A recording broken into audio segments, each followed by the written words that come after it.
Okay, welcome back. Today we are going to continue our series on making a Lego mosaic Python tool. I'm still working with the same image from the last video, so I've got my Mario image here. And in the last video we learned how to capture that image data in the form of a matrix, a NumPy array, and that is stored in this image variable. So instead of showing Mario here, I'm going to comment this code out.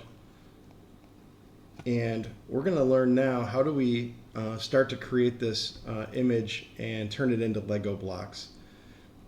So one way to think about Lego blocks or an image from Lego blocks like this test.jpg is this is essentially a low resolution image. So the approach that we're going to take to turn this image into a Lego set is we're going to basically do two steps, two major steps, and then we'll break this down a little bit further.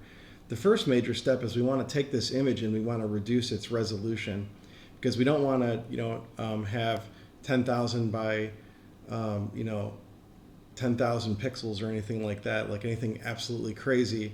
That would be insane. It would be difficult. It would be impossible to build.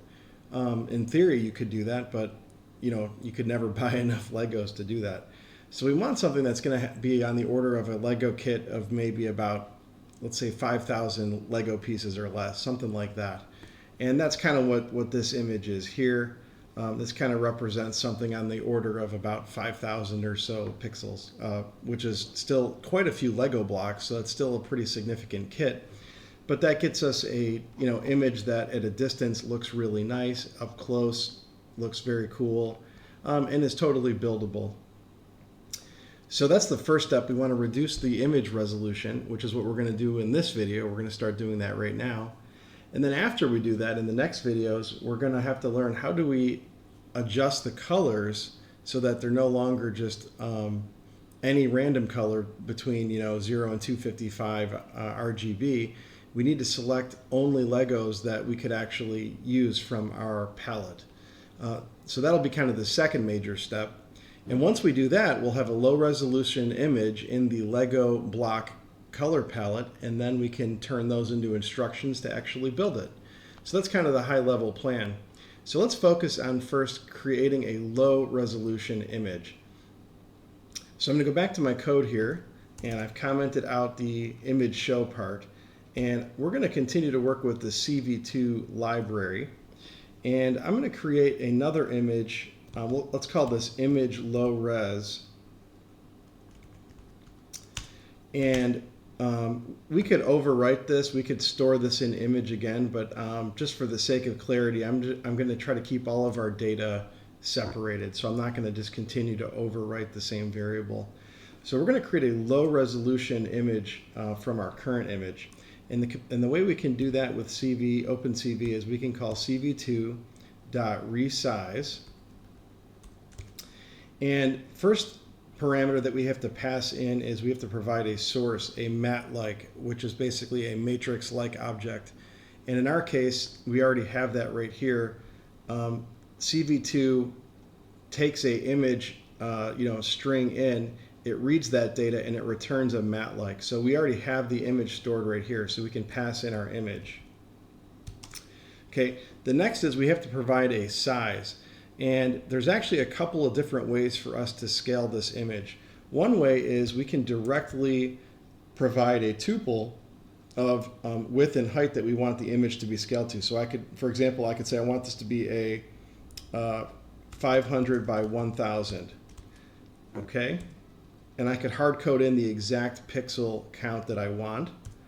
And then we want to save this image. So the way we're going to do that is, or we could show it like we did here, or we could save it. So how about this? Let's focus on showing it first. So we'll do cv2.imshow, and I'll call this Mario resized. And instead of showing my image, I want to show my image low res. And again, I need to copy this wait key command and bring this in. Otherwise, that will appear and disappear too quickly for us to see. And you can see that I have a low resolution image now, but what's happened is it squashed it. So you know, I have my low resolution pixel count. This is probably still too many pixels. Let's actually make this a little bit lower res. Let's do 200 by 500, something like that. That's probably a better. And this is now squeezed the other way. And you can see the problem is when we directly pass in exactly how many pixels we want, you know, we lose the ratio, the height-width ratio of our image, and that's not good. And there's a couple ways to solve this. One is we could take a look at our original image size. So we could print image.shape. The shape property provides the shape of the image. And we can see the original image is 562 by 1000 by 3. And the reason it has 3 there is it is a 3-channel image. It has 3-dimensional properties, red, green, and blue. Or actually, in the case of OpenCV, BGR, blue, green, red is the order, which we'll talk about later when we talk about colors. But the point is that the image is 562 by 1000 pixels, and we could take that and we could calculate a scale ratio. So, for example, I could say new x or new width is equal to image.shape 0 times, let's say, 10%. Let's go down by to a scale of about 10% of the original.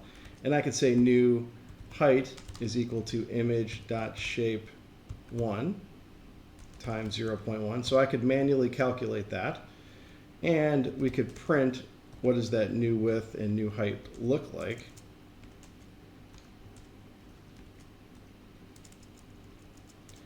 New height. So I had a 562 by 1000, and now I have a 562.2. Well, we can't have 0.2 pixels, so we can also correct that for that by taking those values and turning them into integers, since we can't have 0.2 pixels. So there's a couple ways to do that. One way is to say new width equals, you know, int new width, or new, I guess I got new height there, so we'll do new height. And I'll do this another way. New width equals new width divided by 1. And so this is two different ways to kind of accomplish the same thing. We want to take these values and get integers out, whole integers. One way is we're explicitly converting this into an integer value. Another way is we're using a special type of division. This is called floor division in Python.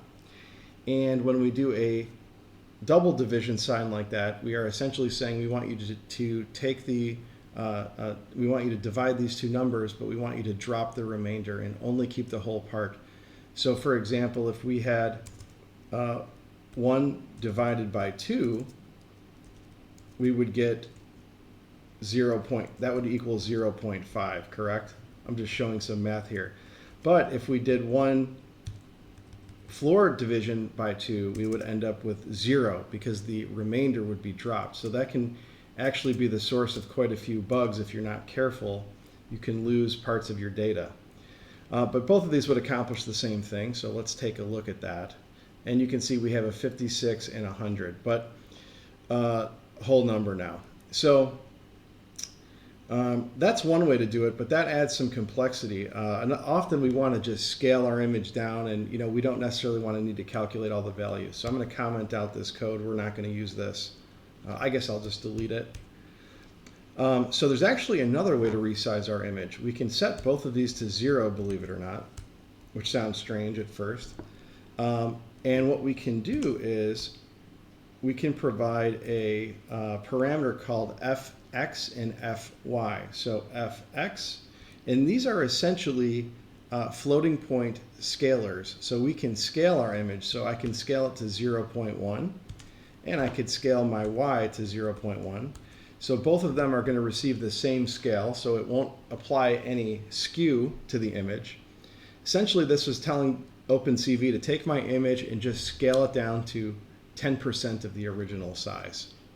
This way I don't need to manually calculate the exact pixel count that I want. So both of these can achieve the same goal. This is optimal if you are targeting a very specific pixel count for some reason. If you have an application and you need to get an exact pixel count for some reason, you can explicitly tell OpenCV to resize it to that pixel count. This is very useful if you're trying to quickly scale things by certain factors and you don't want to go through the process of calculating those pixel counts. And then the last, another important type of thing that we're not going to talk about is how scaling occurs. Because when we scale down an image, we need to do some interpolation, but we're not going to get into that now. We're going to assume that OpenCV is going to interpolate this image in a pretty good way. And actually, that's okay, because with what we're doing, we're eventually going to do a color palette swap anyways. So it's not exactly critical that we maintain pixel perfect color. We don't have any specific properties that we're trying to keep, generally speaking. We're trying to scale down the image and then change the color palette anyways. So I'm sure the default is going to be fine in our case. So let's run this. And you can see now we have a scaled down image. And if I zoom in, which I know it's kind of hard to see here, but if I zoom in on this, and unfortunately it won't let me make this window bigger. Let's see if I can. Well, I'll tell you what, let me save this image so it's a little easier to show. So instead of imshow, we're going to do a new function here. We're going to say cv2.imWrite, and this is going to write data to file, and we're going to call this output.png. I'm going to use a PNG file. That's our file name, and then the second parameter is what data would we like to output to our machine. I'm going to output my low-res image. I will run this code, and it executes, and I now have output.jpg, or output.png I should have. Here it is. I called it a PNG file.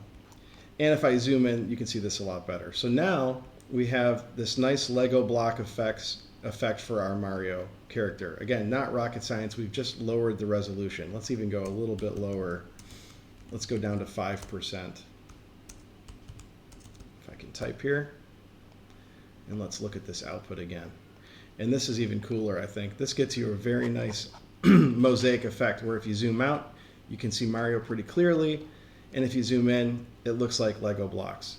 Now again, we're only halfway to our goal because although this is a nice mosaic and gives us the right effect, it uses any possible color in the RGB color space.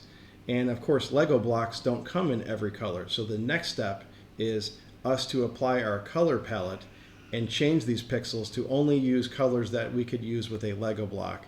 And that's what we're going to do in the next video. Thank you.